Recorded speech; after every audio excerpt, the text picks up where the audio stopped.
Octavian because he has the special music, but he gave the chance to Victoria to play for us.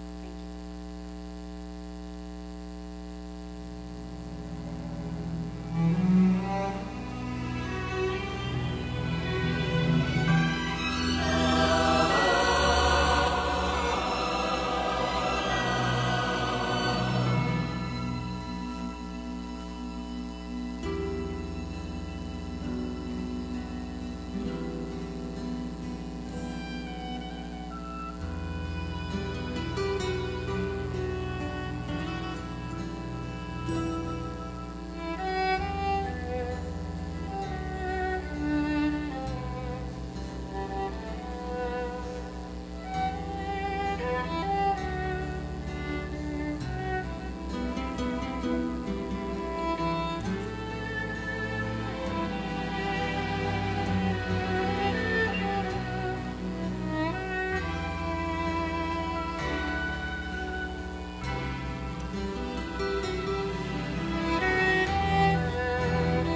Thank you, Victoria. I praise God for your talent.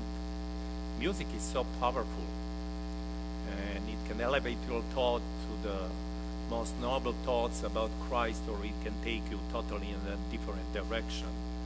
And I almost, as I was listening this, I said, I have to change the sermon. I have to speak about the sacrifice of Christ and not what I was preparing today.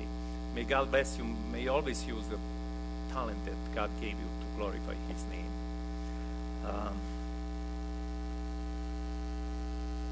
Last Sabbath we started a series under the title The Law of Life. I will go briefly through the introduction, what I said the last time. But just to give you what it's all about, I'm just going to go briefly through one story that probably somehow will tell us what it's all about. It is the story of David. It is one thing that I told you last time, that David, as he was going through his life, he thought that his heart was totally all right with God.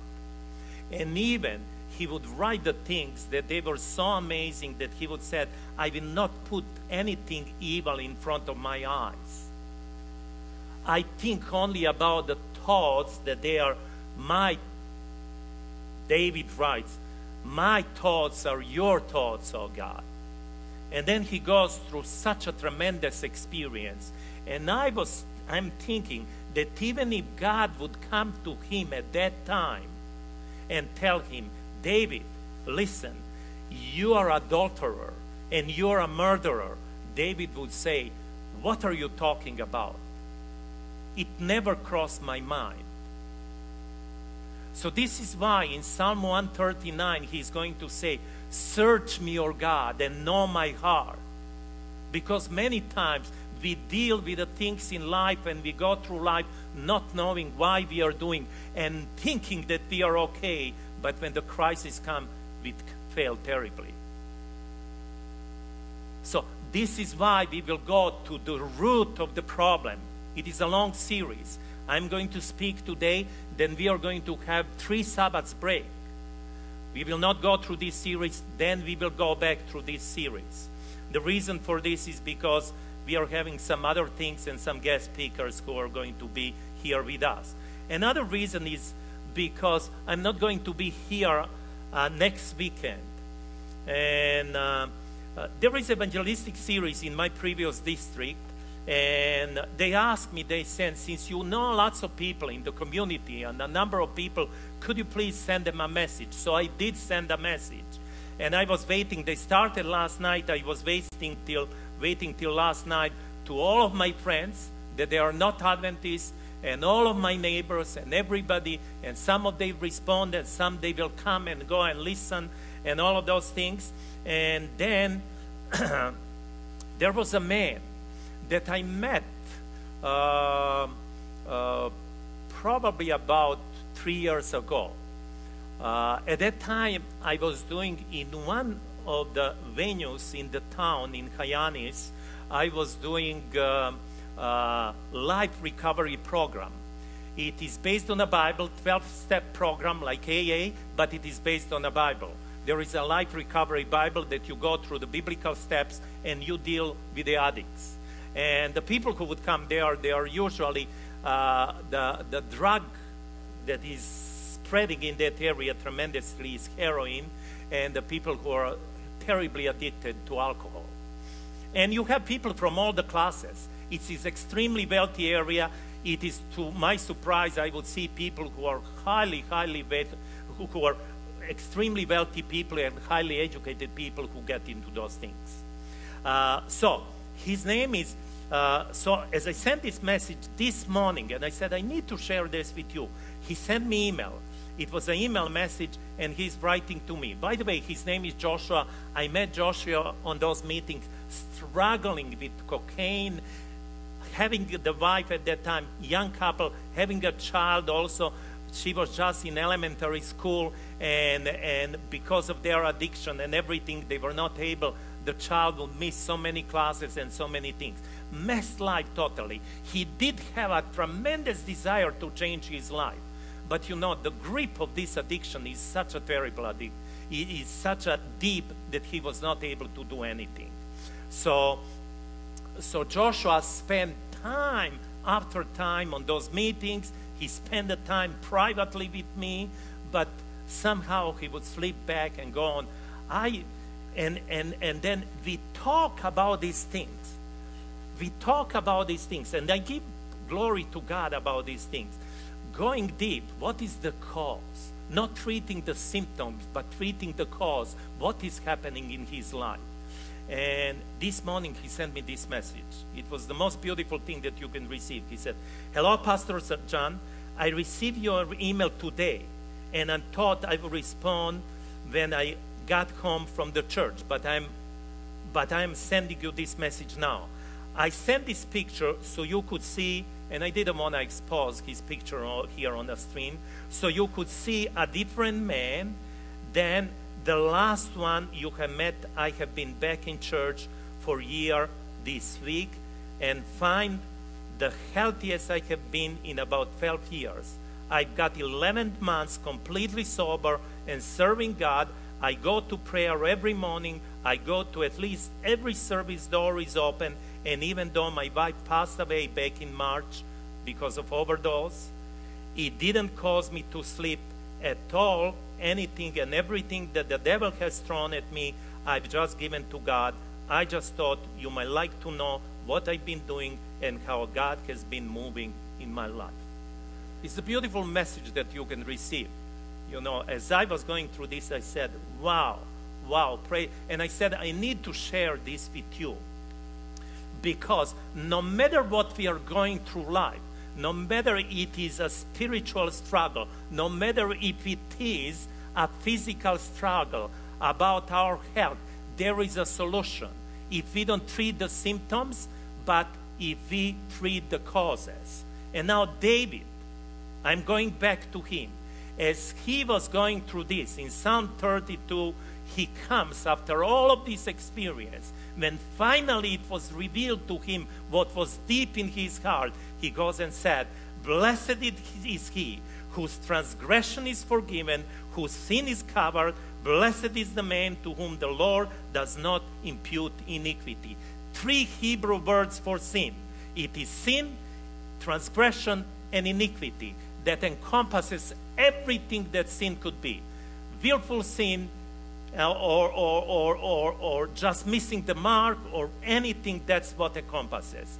And then he will go and he will say, when I kept silent, when I didn't go to search my heart and to know what is the cause, why did I do all of this? My bones grow old, though my groaning all the day long, for day and night your hand was heavy upon me. My vitality was turned into the drought of summer. You see the heaviness? You see when you go, when you have something and your heart is not in tune with God, at least for us who know, we cannot treat the same the people who are out there in the world because their mindset is totally different. But at least for us, you see how heavy the life becomes. And then he said, I acknowledge my sin. He dealt with this. And that's why later on he would say, search me, O Lord. Search my heart. And then he said, I acknowledge my sin to you, and my iniquity I have not hidden. I said, I will confess my transgression to the Lord, and you forgave the iniquity of my sin. You can just see, wow, all the burden is taken. And now, this is his experience. He will speak a little more about this experience. And here in verse 8, in this psalm, God is going to speak. And God is going to tell something. And he's speaking and he's telling, David, I know that you've been through this experience. But I don't want you to go again through the same thing. Or to something that is similar like this. There is a better life to live. If only you let me. And only one verse will tell you everything what it is. And it says, God speaks in verse 8, I will instruct you and teach you in the way you should go. I will guide you with my eye. The language that is used here is the language of the bow and arrow. In other words, God says, if you let me, there is a choice, human choice. If you let me, I will let you go. And you will not go left, you will not go right, you will go exactly the way that I want you to go. And on that way that you will go, you will not have trouble, because my eye, my hand will be upon you. And he is also telling him, and I will give you understanding. If you go left or if you go right, what's going to happen? You will have understanding of this. So this is what we are trying to do through this series, the law of life, so that we have understanding who we are, what is happening with us. By the way, I do have some limited knowledge in medical field. Limited. Those of you who are in medical field, please forgive me if I miss something, but I would like you to come to me and to tell me if I said something wrong, so that I would know. So this is the premise that we are coming from. And here is the statement that I used last time. Excuse me. When the gospel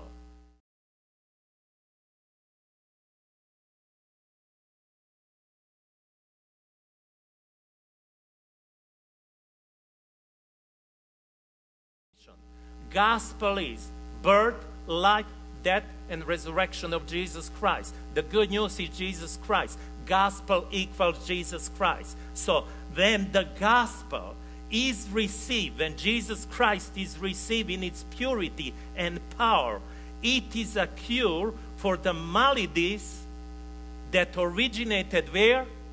In sin. So it is a cure for the maladies that originated in sin.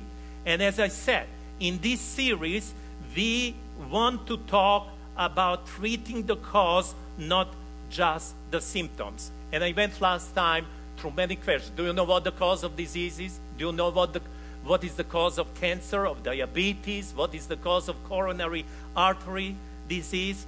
Can you successfully treat and remove the cause if you don't know what it is? And we use the analogy of the tree. Okay?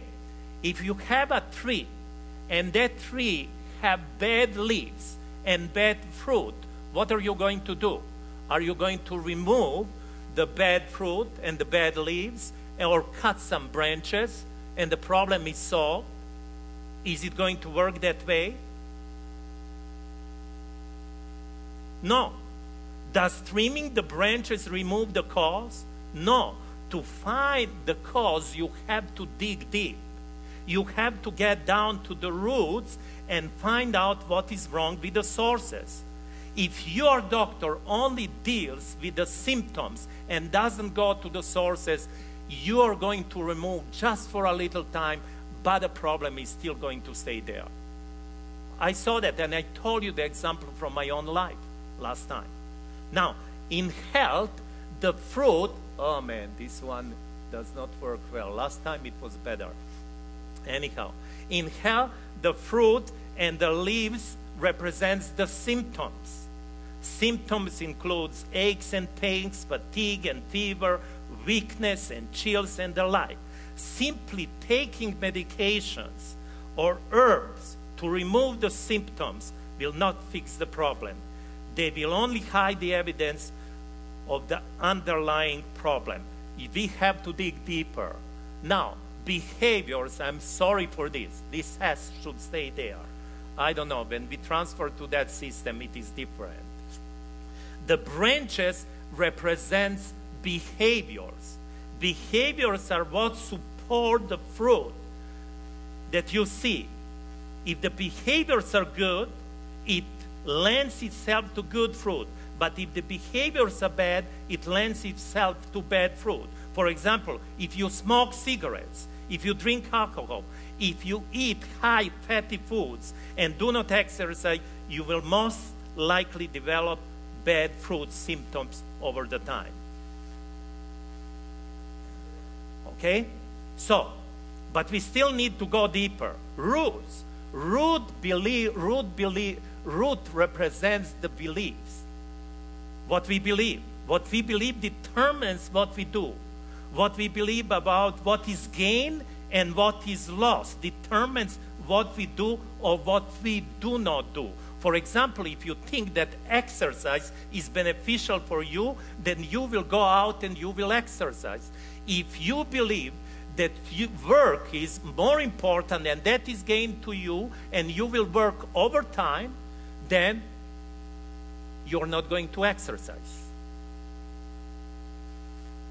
You will not have time to exercise. If your behaviors are going to change, the beliefs that drive those behaviors must change. Now, in 3, it is not the roots that cause the problem. The roots just take from what is around the roots. Then we have the soil. And soil represents the sources. At its deepest level, the cause of bad fruit is bad source. If you want to fix the fruit and the leaves, you have to treat the soil. And if you're real, we have to look at our sources to find the problem. This is where this illustration comes to limitation. Because in humans, with a tree cannot decide what is around the roots. It has to take whatever is around the roots. Humans, we do have a choice. And we can decide from what sources we are taking. A functional adult human can choose its sources. And the choices of what sources we take from are also rooted upon our beliefs. So not only do the beliefs determine the behaviors, but also the beliefs determine the sources we take from. This will become much clearer as we go on and on through this series. But I would like you to remember one thing. If you see bad fruit on your tree, do not pluck off the fruit. Dig in the ground to find out what is going on with the roots and the soil. That is where you will find the cause of your disease. Now, I will move on. How many of you like pain? Do you like pain? How many of you do you like disease? Can I ask you a question? Is the function of pain and disease a good function or a bad function? Is it a good or bad function? It's a good function. Now, I'm going to do, it's a somehow gruesome picture about the leprosy. And I apologize for this, but I hope that you can see here. In leprosy, individuals are infected actually, with particular bacteria that begin affecting areas of the body that are cool. Your fingers, your toes, your nose. Now, the infection damages the nerves, and eventually a person is not able to feel. Then when something harmful happens to their hands or feet, they cannot feel it. So they eventually start losing their fingers and toes because of injuries, burns, cuts, and other problems which they cannot feel. For example, if you are going to put your hand on a burner and then which is hot, you're immediately going to pull because you feel that it is hot. If somebody with the leprosy is going to put their hand, they are going to feel nothing unless they are going to smell flesh that is burning. So, is the function of pain good? Is it good to have capacity to feel pain? Nobody likes that, but the answer is yes. Is the function of disease good? Is it good to have capacity to have a disease? And the answer is yes. Both pain and disease let us know that something is wrong. If we did not have the capacity, we would injure ourselves, beyond repair in very short period of time. But as we look a little closer at disease, we need to ask ourselves a question. Does disease just come out of thin air, or is there a cause?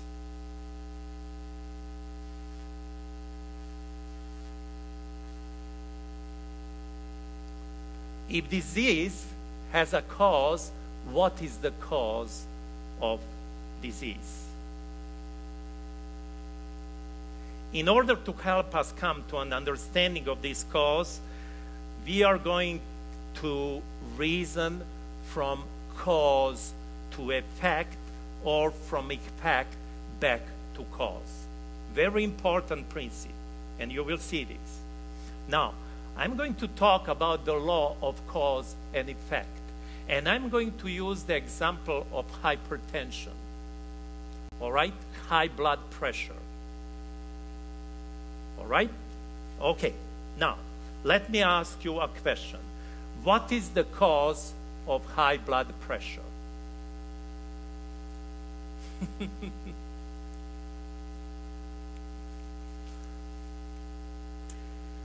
Okay, we know, now we are coming in some medical terms, we know when the blood vessels clamp down on the blood that is within them, the pressure of the blood or blood pressure increases. So we call that vasoconstriction. So the vasoconstriction is the cause of high blood pressure. Okay, is that right? We solved the problem.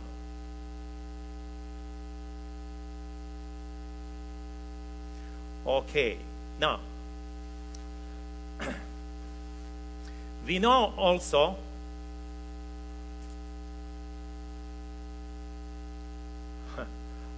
know that, and I'm going to put this one right here, okay? Is there a cause for vasoconstriction? Remember this one. Causes have causes. Just because we find one cause to the problem does not mean that we found the problem, the main problem. Each cause we find is caused by something else until we get to the root cause. So in the case of vasoconstriction, we find that it is the result of increased activity of sympathetic nervous system, which is your fight or flight response system. It causes the heart rate to increase, the blood vessels to clamp down, and a large release of adrenaline, which all increases your blood pressure. But what is the cause of sympathetic nervous system stimulation? This is the question also. So, in one of the cause is leptin. This is one of the cause. Leptin is a hormone that is released from the fat cells in the body, predominantly in the fat cells that they are right here. And this hormone travels in the blood to a part of the brain called the hypothalamus, and the hypothalamus has receptors in it for leptin, and when there is more leptin coming to the hypothalamus, it triggers the sympathetic nervous system to increase its output. And now, you need to go on with this. What is the cause of increased leptin? It is increased fat in the body, especially central fat around the organs. The fat cells primarily grow in size as one gains weight, and as the cells get bigger and bigger, it is harder for nutrients and gases to dissolve to the center part of the cell. In defense, the cells release leptin, and the leptin causes you to feel earlier, causes to feel full earlier, causes your metabolic rate to increase, and stimulates your sympathetic nervous system.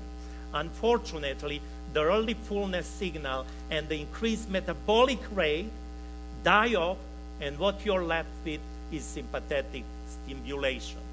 Bear with me with this as we go. Now, what is the cause of increased fat? It is the positive calorie balance. Now, that means that you eat more calories in your food that you burn in exercise or daily activities. But what is the cause of increased calories? It is increase in calorie-dense food. Some food have more calories and some food have less calories. For example, and we all like when we go to the restaurant to get the butter and to put that butter on a bread. By the way, 1 tablespoon of butter is 200 calories, and they are going to fill only this much your stomach. If I give you 3 pounds of celery, it's a huge amount of celery. That is exactly 200 calories. And if you eat 2 pounds of celery, your stomach is going to be full. All right? So if you eat more foods that are high in fat or sugar, you will have high calorie dense food that will give you more calories before you feel full. All right? Now, but what is the cause of increased calorie dense food in your diet? It is your taste. It is developed over time by repetitive choices. In other, it is developed by your habits. So what is the cause of the taste? It is repetitive choices or the habits. But what is the cause of your repetitive choices and habit? It is your appetite. What is the cause of your appetite? It is the human nature. And now, what is the cause of human nature? It is sin. And I can tell you, if you go through any disease or anything, you will come to the same conclusion for those who believe, for Christians, as I will say. Ultimately, if we take any disease and we go through all of this, we will come to the same conclusion. Now, we need to ask the question, what is the cause of this and what is the cause of that? We will always come to the conclusion it is sin. If it were not for sin, there would not be disease. And now I know some of you are being offended at this moment and telling me specifically, some of you who do have disease, you're going to tell me, are you telling me that the sin is the cause of my disease? Now, I don't want you to think that I believe that it is always your sin that causes you disease. And we know perfect example in the Bible of Job. Do I pronounce correct? Or Job? Job. That he was a righteous man, we know very well, and yet the enemy was permitted to torment him with a terrible disease. It was still the result of sin, but it was the enemy's sin that caused Job's disease. Which leads me to the next question. And the question is, what is sin?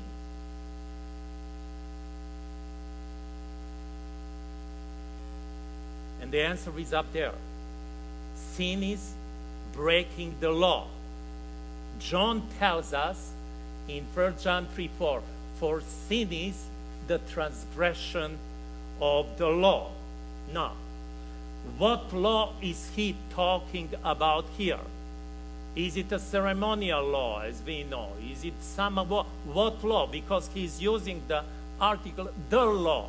What law he's talking about here?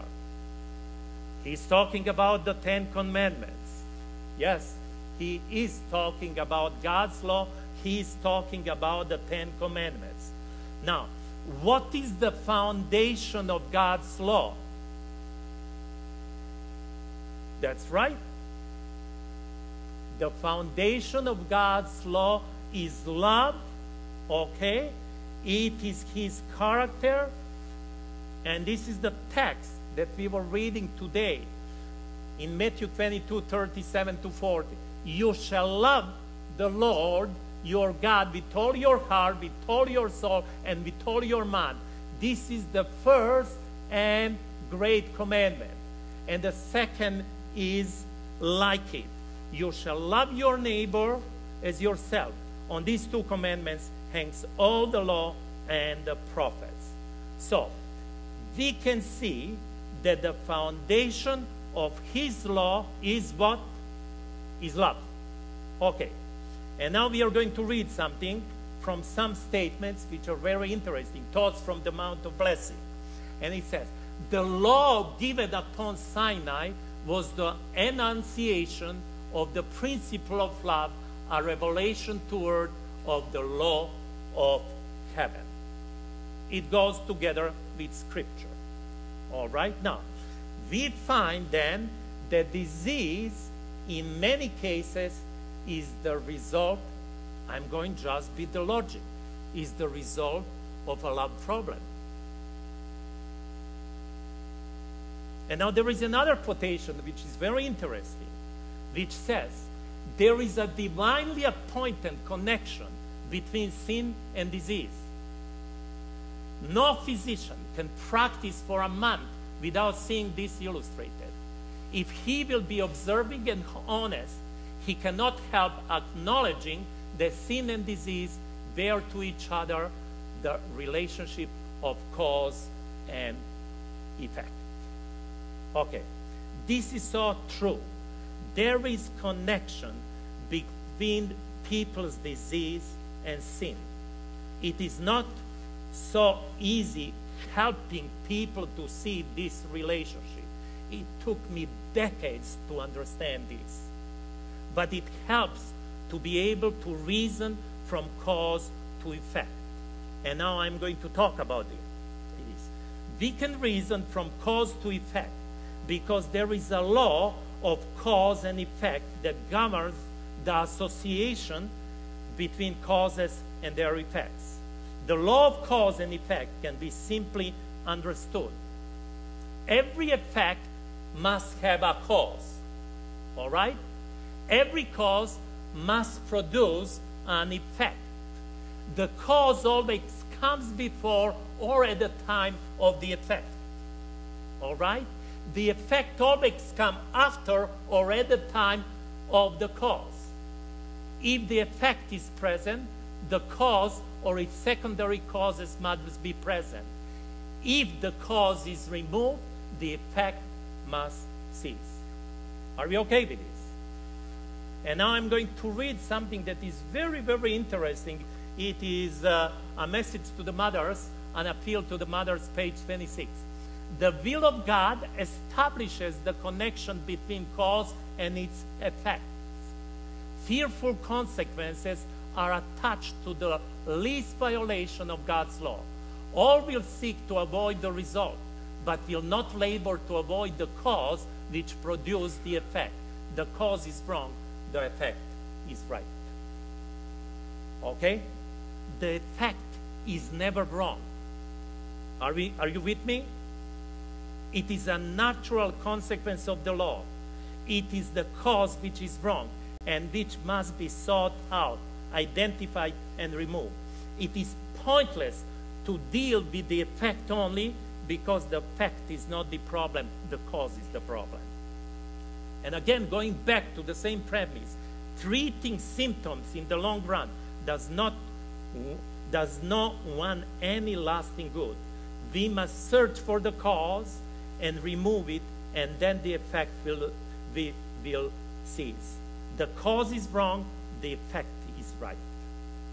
And when we consider the law of cause and effect, we find a reason why it functions the way it does. I want you to remember this.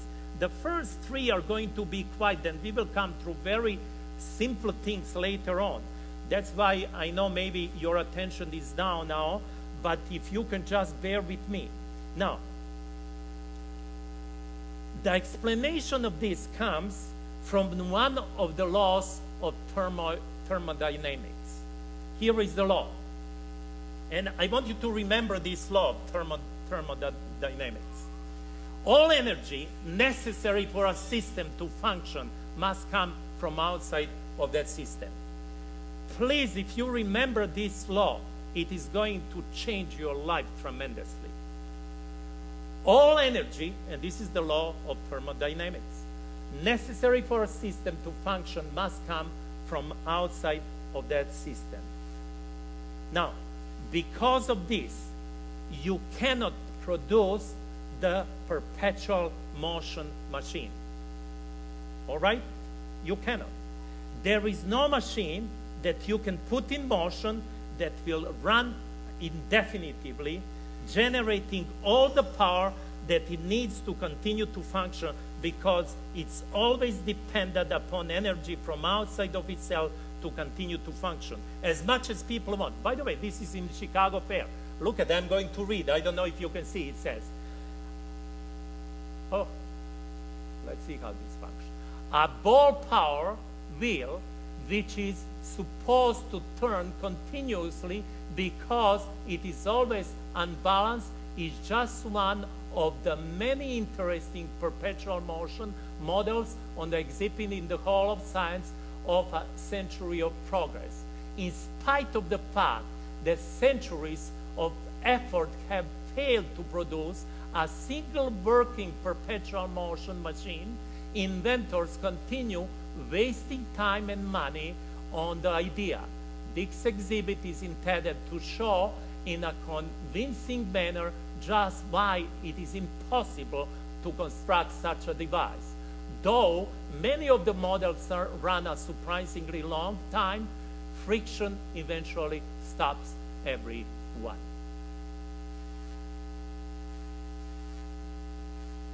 So, since all energy necessary for a system to function and all energy necessary for a system to dysfunction must come from outside of itself, the effect cannot create itself. Because of that, the cause must be sought for from outside of the system in question. If somebody have a cancer in a left breast, you don't go to the left breast to see what is the cause of the cancer. Plain and simple. You have to find the dysfunction outside of the left breast. And now let me just go with this, and maybe we are going to finish, because there is such a long, just to give you the law of function. This is another law that I would like you to remember. There is a law of function, and the law says everything that functions is governed by unchangeable laws. Everything that functions is governed by unchangeable laws. For instance, who can tell me this? MEQ, that stands for what? All right. So blood sodium or the blood salt in our body, normal function of that is 135 to 145. It does not matter if you're Australian, African, from Antarctica, or America, or Romanian, or Yugoslavian, doesn't matter. All human beings have blood sodium that range near 135 to 145 if you want to maintain health. But if it goes too low or too high, you cannot remain healthy. That's the law of function. Now the next, blood pH. Those of you, most of you know, what is the blood pH? 7.35 to 7.45, no matter where you are on the planet. So if you think you would be better off with an alkaline blood pH of 8.5 and you achieve your goal, you will be dead. Because the law that governs the function of the blood pH level in human beings determines that health is maintained between 7.35 and 7.45. If you like it or not, if you know about this or do not know about this, it doesn't matter. The law is what the law is, and you cannot change it just because you like it or you don't like it. Now, take example of body temperature. Normal body temperature with us is 98.6 or 37 Celsius. There is a slight variation in this, but you cannot be alive if you go under 60 degrees, or if you maintain the body temperature or come to 115 and above. You cannot. Okay? Doesn't matter if you're black or white, if you're fat or not, skinny or not, doesn't matter. Or blue. The law is what the law is, and you cannot change it. functional laws do not change. If we move to the Arctic, we cannot just choose to live in a freezing body temperature. If we eat lots of salt, we cannot just decide to live by a higher sodium level. We function how we function because of the laws that govern our function. And those laws are not subject to change. All right?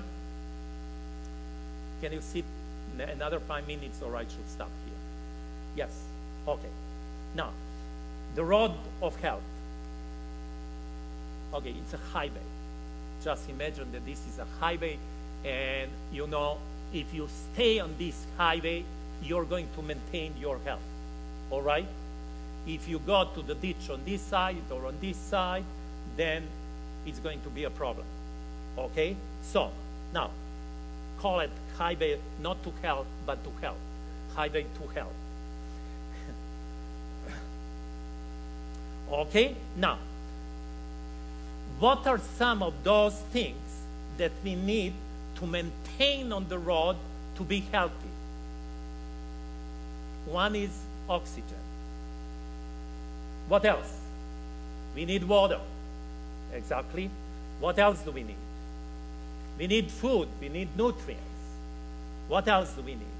We need warmth. We need temperature. Now, what happens if your temperature goes up? What do we call that? You get fever. Exactly. You have fever. Let's put that. We are getting on this side of the ditch. All right? You get fever. How do you feel when you have fever?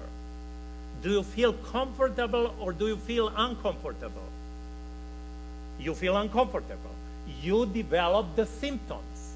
All right? Those symptoms help you to know that you're outside of the confines of the law of body temperature. And your response to those symptoms are like sweating, or you have flush, your face becomes red and everything. And those things that helps your body to return back to the lower temperatures, occurs to the lower temperature. Or that you're going back to the laws that function your body. Now, what is going to happen? That's one side. What is going to happen if your temperature drops? Okay? It goes in opposite direction. It goes down. You get symptoms too. What are the symptoms there? You get goosebumps and the shivering. Are those symptoms comfortable or uncomfortable? They're uncomfortable. Why? To let you know that you have deviated from the road. You are not on the road. You see, you and I do not really care if something is healthy or not. What we care, at least what I care, is if I feel good, if I don't feel good. Okay? We care about, from a physician standpoint, if we stay on the road, it prompts comfort, which we enjoy. If we get off the road, it is associated with discomfort to let us know that something is wrong and that we need to do something about this. Those uncomfortable symptoms are part of your body's attempt to return your body temperature to normal so that you can be healthy. It is returning you to the law by which you function so that you can function properly and that you can feel better. But the question is, what if it gets worse? That this side of the road, or this ditch, is becoming larger. Now, let us say that your temperature goes really, really high, a lot.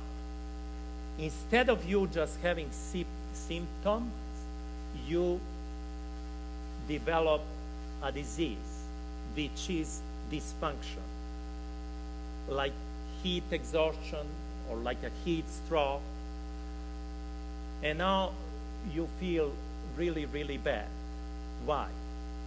You feel bad because you're really in trouble. You're farther away from the law that governs the function of your body temperature. But disease, even though it is more severe, is itself an effort to get your attention so that you can get your temperature down and back into the line with the law that governs your body temperature. The same is true on the opposite sides, direction. If you get really, really cold, you may develop disease like frostbite or the hypothermia. These two, although more severe, is an effort to get you back to the line, to be on the road, on the highway to health, to the laws that they are going to make you comfortable and maintain your health. If you don't stop the symptoms and you do not stop a disease, dysfunction, you can develop, if you continue to deviate and to go even more into the ditch or dysfunction, then at the end you're going to end up with a function which is called death. The body can only handle so much before must give up. And the same is true in the opposite direction. Okay? Okay. I'm closing now. If the body temperature continues dropping, you will eventually die from hypothermia and abnormal and disorganized heart rhythms. As we stay on the pathway, it is usually comfortable. As we deviate from the pathway, it becomes more and more uncomfortable in order to let us know something is wrong so that we can do something about it and come back into the confines of the law that governs your function. Another factor that we can consider is this. If all of the other things that you need, oxygen, water, the warmth, nutrients, if all are with the confines of the law that govern their function, then when you deviate from the law of body temperature, you can go further from the pathway before you develop dysfunction and death. You can handle more and deviate in one area if all the other areas are okay. But if you are dehydrated and you have low oxygen levels and your electrolytes are all messed up, your body temperature cannot go up or down much before you dysfunction and die. And I'm going to finish with this and asking you a question. Okay. How many of you, and you're going to think, how comes he's finishing with this? Purposely. How many of you need love? How many of you need love?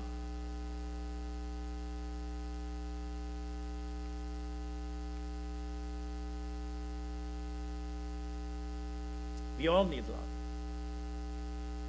Just like we all need oxygen, just like we all need water, just like we all need nutrients and warmth. Now, is it possible that there is a law that governs the function of love, and that if we deviate from that law in either direction, that we will develop uncomfortable symptoms, then disease, dysfunction, and eventually death? Is it possible? I'm asking a question.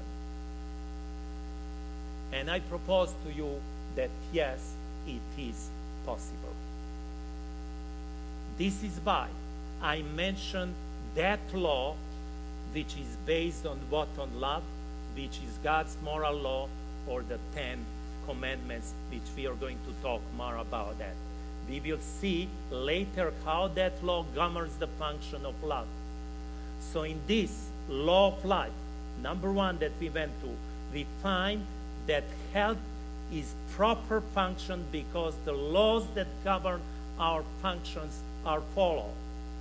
Disease is dysfunction because we have one way or another broken the laws that govern our function. I know that it's been a long I apologize. Next time I will not go this long. It's going to. But I want you to go through this and to think about this. Those are the foundations. Remember also the first law of not the first, one of the law of thermodynamics. Remember that God created us wonderfully.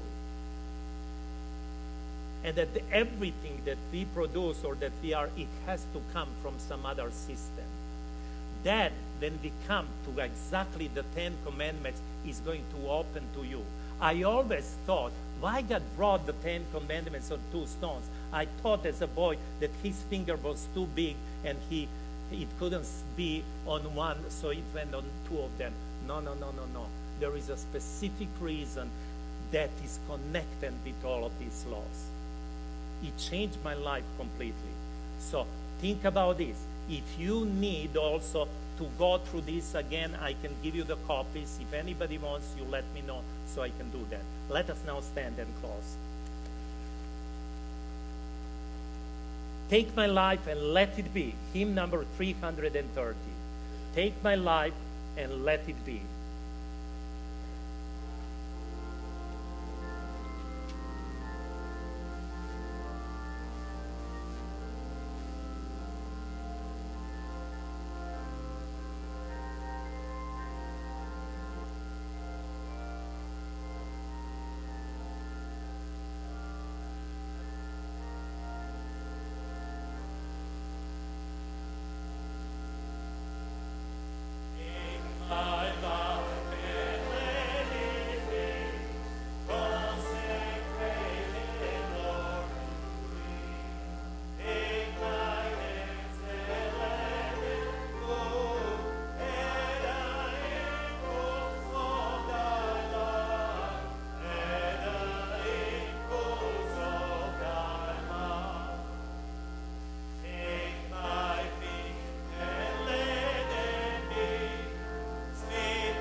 Singing this hymn, take my life and let it be consecrated, Lord, to thee.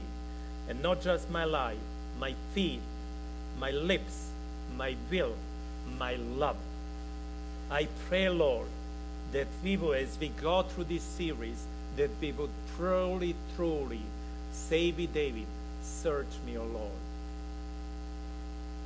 That we will know really who we are. That we should not anymore deal with the symptoms, but go to the cause. to the cause, the ultimate cause. And I know, Lord, that solution is with you. Let us stay with those laws, that they are functional laws, that we cannot do anything on our own. Give us strength, Lord, and forgive us that we were not doing this in the past. But give us strength that we can continue. In the name of Christ I pray. Amen.